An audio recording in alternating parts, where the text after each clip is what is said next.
आशा करता हूँ आप सब बहुत अच्छे होंगे। मेरा नाम है सिद्धांत अग्निहोत्री। स्टडी ग्लोस पे आपका बहुत बहुत स्वागत है। प्रियंका चोपड़ा निक जूनस का जो बच्चा पैदा हुआ वो सरोगेसी से हुआ। हम बात करेंगे दोस्तों आज सरोगेसी की। कल मैंने इनफर्टिलिटी पे लेक्चर लिया था, बांझपन पे लेक्चर लिया था, बहुत अच्छा रिस्पांस आया और बहुत बच्चों ने बोला सर सरोगेसी पे एक लेक्चर लो। तो ठीक है, सरोगेसी पे हम बिल्कुल लेक्चर ले रहे हैं, लेकिन मैं लेक्चर पे लेक्चर लेते जा रहा हूँ। आप लोग ना लाइक करते हो ना सब्सक्राइब करते हो। क्यों नहीं लाइक करते हो? वो 1 सेकेंड लगेगा आपको बस लाइक बटन दबाने में। जितना ज़्यादा आप लाइक करोगे ना, हम लोग ग्रो उतनी तेजी से करेंगे, क्योंकि यूट्यूब का एल्गोरिथम ऐसे काम करता है। आप लाइक करोगे तो वो ज़्यादा रिकमेंड करता है। 50 to 60% लोग सब्सक्राइब ही नहीं करते हैं, तो ऐसा मत करो भाई, सब्सक्राइब करो, लाइक करो। इतने बेहतरीन बेहतरीन लेक्चर्स लेके आते हैं।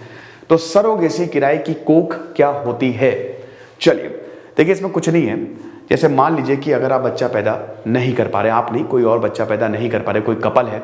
मैंने कल बताया था ना इनफर्टिलिटी क्या होती है, कि अगर 1 साल तक आपने लगातार कोशिश की है and you are not able to conceive the child, तो आप बहुत सारी ऐसी मेथड्स हैं जिनसे बच्चा पैदा हो सकता है। लेकिन भारत में अभी बिल पड़ा है सिलेक्ट कमेटी के पास, ये अभी तक पास नहीं हुआ है। और भारत में आपको बता दे रहा हूं, मतलब पास तो हो गया है वैसे, लेकिन भारत में कमर्शियल सरोगेसी बैंड है। आप कमर्शियल सरोगेसी नहीं कर सकते। क्या होती है कमर्शियल सरोगेसी? एक मूवी आई थी अभी कृति सेनन और पंकज त्रिपाठी की, बहुत ही शानदार मूवी, मैं उसका नाम भूल गया, लेकिन वो आप मूवी देखिएगा। तो उसमें सरोगेसी जैसे मुद्दे को उठाया गया है। अब जैसे मान लो कि कोई कपल है, वो बच्चा पैदा नहीं कर पा रहा, तो किसी और के पास जाएगा, किसी औरत के पास जाएगा और उससे बोलेगा मैडम आप अपनी कोख हमको किराए पे दे दो। तो अब कोख किराए पे दे दे, बिल्कुल, हम अपना बच्चा जो है वो आपकी कोख में बढ़ाएंगे। 9 महीने तक आप रखो और जब आप बच्चा पैदा कर लो तो हम ले जाएंगे उसे। सिंपल सा कंसेप्ट है, किराए की कोख। अब आजकल क्या होता है ना कि मॉडर्न जमाना हो गया है, तो कपल्स जो हैं, स्पेशली औरतें, वो बच्चे पैदा नहीं करना चाह रही हैं, क्योंकि भाई कॉम्प्लिकेशंस आ जाते हैं। थोड़ा सा लुक जो है वो वेस्टर्न कंट्रीज में बहुत होता है, थोड़ा सा जो पोस्चर है वो बिगड़ जाता है। तो बोला कि भाई मैं ही क्यों, मेरा सब कुछ ले लो और किसी और औरत से ये करवा लो। तो अब ऐसी टेक्निक्स आ गई हैं जिससे ये पॉसिबल है। सिंपल, किराए की कोख इसको इसीलिए बोला जाता है, सरोगेसी। तो इसमें औरत जो है वो एग्री करती है कि बिल्कुल हम बेबी कैरी करेंगे, तुम्हारा बच्चा है, कोई दिक्कत नहीं है, तुम अपना स्पर्म दे दो और तुम अपने अंडे हमको दे दो, फर्टिलाइज्ड एग हमको दे दो, और उसके बाद फिर टेक्निक्स के थ्रू मेरी कोख में डाल दो, और जब बच्चा पैदा हो जाएगा 9 महीने बाद तो तुम ले जाना। अब इससे इसको क्या फायदा होगा जिसने अपनी कोख रेंट पे दी है? इसको फायदा ये होगा, इसको मिलते हैं पैसे। यही भारत में प्रॉब्लम है। आपको पता है कि 2012 में, हालांकि अटल बिहारी वाजपेयी के समय से ये चला आ रहा है, लेकिन 2012 में $2 बिलियन की इंडस्ट्री हो गई थी, सरोगेट इंडस्ट्री। क्योंकि वेस्टर्न कंट्रीज में आपको 1 करोड़ तक खर्चा करना पड़ सकता है अगर आपको सरोगेसी करवानी है। फ्रांस, जर्मनी में सरोगेसी कमर्शियल है। कमर्शियल मतलब पैसा देके आपने पैसा दिया और सरोगेसी हो गई। तो वेस्टर्न कंट्रीज में आपको 1 करोड़ तक पैसा देना पड़ सकता है, लेकिन भारत में 5-10 लाख में, क्योंकि यहां पे बहुत गरीबी है यार। बहुत सारे लोग हैं जो बहुत ही कम पैसों में काम करने के लिए तैयार हैं। तो बहुत सारी ऐसी औरतें हैं जो 5-10 लाख में तैयार हो जाती है। तो इसलिए बहुत फॉरेनर्स आते हैं कि भाई बच्चा प्लीज, आपकी कोख प्लीज। तो ये हिसाब किताब है। तो इसमें जो औरत है जिसने किराए की कोख दी है, उसको मिलता है ढेर सारा पैसा, और जब बच्चा पैदा हो जाता है तो उसके बाद फिर उसको कस्टडी मिल जाती है। It's all over. लेकिन ये इतना आसान है? मेरे हिसाब से surrogacy is not the right way. मेरा अपना मानना है कि सरोगेसी सही नहीं है, क्योंकि हम नेचर के खिलाफ जा रहे हैं। और ठीक है, ये कमर्शियल बिजनेस बहुत ज्यादा है, कमर्शियली ये काफी ज्यादा सक्सेसफुल है, लेकिन इसका मतलब ये नहीं है, क्योंकि अभी मैं आपको बताऊंगा कि इसके डाउन टर्न्स, मतलब इसके प्रोस क्या है, कॉन्स क्या है, कितना खतरनाक हो जाता है ये। भारत में कई बार ऐसा हुआ है, इसीलिए इसको बंद करना, सरकार ने इसको कंप्लीट बैन तो नहीं लगाया, लेकिन रेगुलेट किया। हुआ पता है क्या भारत में होता क्या था कि सरोगेसी तो करवा ली, और फिर जैसे कपल आया, कपल ने औरत को बोला कि हम तुमको 10 लाख का कॉन्ट्रैक्ट है, 5 लाख अभी दे रहे हैं।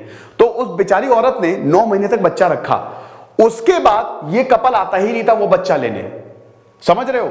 उस बच्चे को वो लेने ही नहीं आता था, तो पूरी पालन पोषण की जिम्मेदारी उस बेचारी औरत पे आ गई। और कई बार ऐसा होता है कि ये बिन ब्याही औरतें होती हैं, ठीक है, इनकी शादी नहीं हुई होती है, और ये अपनी कोख किराए पे दे देती हैं और बच्चा ही लेने नहीं आते। तो समाज का स्टिग्मा। दूसरा पॉइंट ये होता है कि कई बार हेल्थ इश्यूज आ जाते हैं। हालांकि ये पूरा चेकिंग होती है कि भाई बढ़िया तरीके से है, हेल्दी है, लेकिन कई बार हेल्थ इश्यूज आ जाते हैं। तो सबसे बड़ी बात यार, बच्चा एक इमोशनल अटैचमेंट होता है। आपको लगता है कि एक औरत ने 9 महीने तक अपने गर्भ में बच्चा रखा है और वो इतनी आसानी से दे देगी, तो बहुत सारे ये हिडन इश्यूज हैं, हिडन प्रॉब्लम्स हैं जो कि एसोसिएटेड हैं, जिसकी कोई बात नहीं करता। बट एनीवे, तो सरोगेसी का प्रोसेस क्या होता है? देखिए, ट्रेडिशनल सरोगेसी की बात करें तो इसमें सरोगेट जो होता है वो जेनेटिक मदर होता है। मतलब ट्रेडिशनल में क्या होता है ना कि उसमें जैसे स्पर्म लिया है, जो कपल है उसका, जो मेल है उसका स्पर्म लिया और जो मदर है उसके फर्टिलाइज्ड एग लिए, उन दोनों को टेक्निक के थ्रू किस में डाल दिया? यहां पे किराए की कोख में। ऐसा नहीं है कि स्पर्म लिया और उस औरत के गर्भ में डाल दिया जब वो फर्टाइल हो, तो बच्चा तो कपल का कहां रहेगा? ठीक है, वो तो उसका हो जाएगा। ऐसा नहीं है, इसमें कपल का ही सामान लेते हैं और वो किराए की कोख में डालते हैं। ये समझे आप? Very good. तो यहां पे आर्टिफिशियल इंसेमिनेशन होता है, ठीक है, IVF टेक्निक्स होती हैं, ठीक है, वेट्रो फर्टिलाइजेशन। तो जियो स्टेशनल में होता है सरोगेसी, जो होता है embryo it is transferred to a woman who has agreed to carry the pregnancy and deliver the child. तो ये 2 तरीके की सरोगेसी जो है वो होती है। अब इसका प्रोसेस आप देख लीजिए। सबसे पहले तो ऐसा नहीं कि आप मुंह उठा के चले गए कि भाई सरोगेसी कर दो, ऐसा नहीं है। तो फर्स्ट थिंग, प्रॉपर रिसर्च होती है, ठीक है, प्रॉपर रिसर्च होती है। दूसरा पॉइंट यहां पे, you have to choose and visit the surrogate centre. पहले रिसर्च के बाद जहां पे सरोगेसी होती है वहां पे आपको विजिट करना होता है। सरोगेसी में कई बार होता है सेक्स डिटर्मिनेशन। इसमें क्या होता है ना कि लड़का चाहिए लड़की चाहिए, ये सब घपलेबाजी होती है। इसीलिए भारत ने इसमें बैन लगाने की कोशिश की थी, लेकिन अब भारत में लॉ लाया है सरोगेसी से रिलेटेड। फिर उसके बाद लीगल हर्डल्स बहुत होती हैं। अब फॉरेन में क्या होता है ना, फॉरेन में सरोगेसी के लिए बहुत बहुत स्ट्रिक्ट कानून, लेकिन भारत में बहुत लूप होल्स हैं, ठीक है। तो इसीलिए भारत में लोग जो हैं वो सरोगेसी करवाना ज्यादा पसंद करते हैं। देन उसके बाद ये तो एक्सटर्नल चीजें हो गई। फिर उसके बाद आइए इंटरनल। अब आपको मेल को अपने स्पर्म्स देने होते हैं, ठीक है। देन उसके बाद IVF या फर्टिलाइजेशन जो है वो किया जाता है। उसके बाद एम्ब्रियो को ट्रांसफर किया जाता है। देन उसके बाद प्रेगनेंसी कंफर्म की जाती है। देन उसके बाद लगातार 9 महीने तक प्रेगनेंसी की अपडेट मिलती रहती है। और जब बच्चा पैदा होता है तो बेबी की डिलीवरी जो है वो कपल को दे दी जाती है और उसके बाद एग्जिट प्रोसेस खत्म। ये प्रोसेस होता है और जो औरत ये कर रही है उसको पैसे मिल जाते हैं। अब surrogacy is your own baby, yes.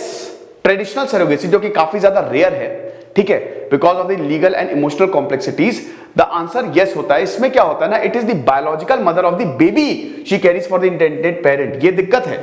जियो स्टेशनल में तो ये होता है ना कि उसमें तो आप देते हो, मतलब एग्स भी और स्पर्म भी कपल का रहता है, लेकिन ट्रेडिशनल में जो एम्ब्रियो होता है ना वो मतलब स्पर्म लिया, लेकिन बाकी चीजें वो जो कैरी कर रही सरोगेट मदर है उसका रहता है। तो काफी ज्यादा इमोशनल अटैचमेंट होता है। ट्रेडिशनल सरोगेसी इसलिए नहीं करवाई जाती इतनी ज्यादा। तो सरोगेसी क्यों यूज हुई है, ये कल मैंने इनफर्टिलिटी पे बहुत बढ़िया लेक्चर लिया, आप देख लीजिएगा। जब भी इनफर्टाइल अगर आप बच्चा पैदा नहीं कर पा रहे हो तो ये हिसाब किताब होता है। और ये देख लीजिए, ये प्रोसेस है पूरा का पूरा, ठीक है। ठीक है, यहां पे सिंगल एम्ब्रियो ट्रांसफर होता है सबसे पहले तो। Then there is embryo cryopreserve, किसको किया जाता है पूरा, इसको तो मुझे भी थोड़ा समझना पड़ेगा, ठीक है। एक खाली एक क्या कहते हैं कि एक मतलब एक ओवरव्यू है सरोगेसी का, ठीक है। इतना बायोलॉजिकल हमको समझने की वैसे भी जरूरत नहीं है ना। अब ये आप देख सकते हैं टाइप्स ऑफ सरोगेसी। एल्ट्रुइस्टिक, जैसे भारत में जो सरोगेसी लॉ है ना, जैसा कि मैंने बताया कि कई बार ऐसा होता है कि औरतें छोड़ देती हैं। कई बार ना इसकी वही कमर्शियल लेवल पे इसका बहुत तगड़ा इस्तेमाल होता है। इसमें ऑर्गन डोनेशन की बात आ जाती है, ठीक है, तस्करी की बात आ जाती है। और इसमें जो है ना मिडिलमैन बहुत ज्यादा है और औरतों को काफी ज्यादा एक्सप्लॉइट भी किया जाता है, ठीक है, कि तुमको ये काम करना पड़ेगा 10-10 लाख। और ये जो एजेंट्स होते हैं ये बहुत झोल करते हैं, ठीक है। तो इसकी वजह से पता क्या होता है, इसकी वजह से सफर उस औरत को करना पड़ता है जो किराए की कोख ले रही, जिसने किराए की मतलब अपनी कोख को किराए पे दिया है। इसीलिए भारत ने बोला कि भाई बैन लगाओ, लेकिन ban is not the solution. तुम बैन लगा के क्या करोगे? बैन फिर ब्लैक मार्केटिंग होगी, है ना, वो सब हिडन में चलेगा। बैन नहीं, रेगुलेशन इज द की। तो भारत ने रेगुलेट किया है, भारत ने सरोगेसी लॉ लेके आया है, बहुत अच्छा किया, भारत ने रेगुलेट किया। तो इस रेगुलेशन में एल्ट्रोइस्टिक सरोगेसी इज अलाउड, मतलब नॉन कमर्शियल सरोगेसी। मतलब क्या होता है कि जैसे मान लीजिए कोई रिश्तेदार है, जैसे भारत में मैं बता रहा हूं, भारत में जो लॉ कहता है कि जैसे रिश्तेदार है कोई, हमने किसी औरत को नहीं ढूंढा, हमने एक रिश्तेदार को ढूंढा, हमारे ही सर्कल में जो हमारे ही परिवार का है, वहां पे कोई तैयार हो गया कि कोई बात नहीं, तुम्हारा बच्चा पैदा नहीं हो रहा है, मैं सरोगेसी मतलब मैं तैयार हूं अपनी को किराए पे देने के लिए, दैट इज लीगल। कि नॉन कमर्शियल प्रोसेस के लिए अगर ये हो रहा है एल्ट्रोइस्टिक, तो इट इज गुड। तो इसमें आप समझिए कि ये वाली जो सरोगेसी ये भारत में लीगल है। और आपको बता दूं कि इसमें 5 साल लॉ के हिसाब से यहां पे कपल को सर्टिफिकेट देना होता है कि 5 साल तक आप बच्चा पैदा नहीं कर पाए। फिर जो औरत किराए की कोख दे रही है वो मेडिकली फिट है कि नहीं, उसको सारे के सारे सर्टिफिकेट देने होते हैं, कोई मेडिकल कंडीशन तो नहीं है, वो इंश्योर्ड है कि नहीं। तो काफी लंबा प्रोसेस होता है। भारत में सरोगेसी काफी ज्यादा यहां पे दिक्कत है। तो ट्रेडिशनल सरोगेसी में तो जो सरोगेट मदर होती है वो अपना ओन एग जो है वो देती है। जैसा कि मैंने बताया कि ट्रेडिशनल में क्या होता है ना कि सरोगेट मदर का ही बच्चा होता है, ठीक है। स्पर्म तो पापा से लिया, कब वो मेल से लिया, लेकिन जो एम्ब्रियो होगा मतलब जो एग होगा वो सरोगेट मदर का होगा। तो बहुत इमोशनल, तो उसका बच्चा हो गया भाई, ठीक है। तो इसीलिए it's not ethical according to me. तो baby is biologically this surrogate mother's own child, तो there may be future issues, बहुत ज्यादा होते हैं ये, और यही भारत में हुआ, फ्यूचर इश्यूज बहुत ज्यादा थे। उस मूवी में भी देखेंगे, उसमें भी यही दिखाया गया है। कृति सैनन उसमें हीरोइन होती है, तो जो फॉरेन कपल आता है तो कृति सैनन बोलती है, कह रहे ये तो मेरा बच्चा, मैं नहीं दूंगी। तो यही हिसाब किताब रहता है। तो इसीलिए ट्रेडिशनली सरोगेसी जो है it is not offered in the clinic, ठीक है।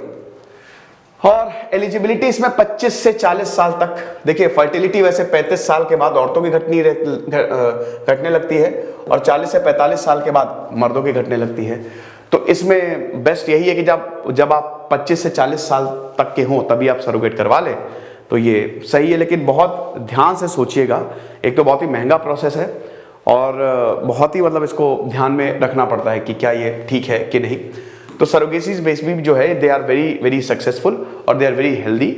और ऐसा नहीं है कि कोई हेल्थ कंडीशन खराब होती है जो सरोगेट या जो बेबी पैदा होता है बहुत ही कमजोर होता है, ऐसा बिल्कुल नहीं है, बिल्कुल एकदम बढ़िया से हेल्दी होती है। तो इंडियन लॉ मैंने लगभग आपको बता ही दिया है। तो इसमें कमर्शियल सरोगेसी जो है उसमें पनिशमेंट आपको मिलेगा अगर आपने पैसे देके करवाई, तो इसमें 5 साल तक की सजा और 50,000 रुपए तक का फाइन है, या फिर 10 साल तक की सजा और 1 लाख तक का फाइन आपको मिल सकता है। एल्ट्रुइस्टिक सरोगेसी जो है वो भारत में अलाउड है, ठीक है ना। एथिकल या फिर एल्ट्रुइस्टिक सरोगेसी जिसमें कोई भी पैसा नहीं है और जो रिलेटिव आपका पास में है वो आपकी मदद करनी है। ये लेक्चर था दोस्तों, आई होप आपको समझ में आया होगा। यूपीएससी के कोर्स भाई प्रमोशन तो करेंगे, यूपीएससी के कोर्स जरूर आप अवेल करें, हमारे बहुत ही शानदार कोर्स हमने बनाए हैं और लाइव क्लासेस हो रही हैं। इसमें डाउट सेशन, कैसे सवालों को क्रैक करना है, क्योंकि 861 वांट्स आ गई है यूपीएससी की। तो कोर्सेज को जरूर अवेल करें। डिस्क्रिप्शन और कमेंट बॉक्स में नंबर दिया है और ऐप का लिंक दिया है। सब्सक्राइब करो, लाइक करो। दिस इज सिद्धांत अग्निहोत्री साइनिंग ऑफ।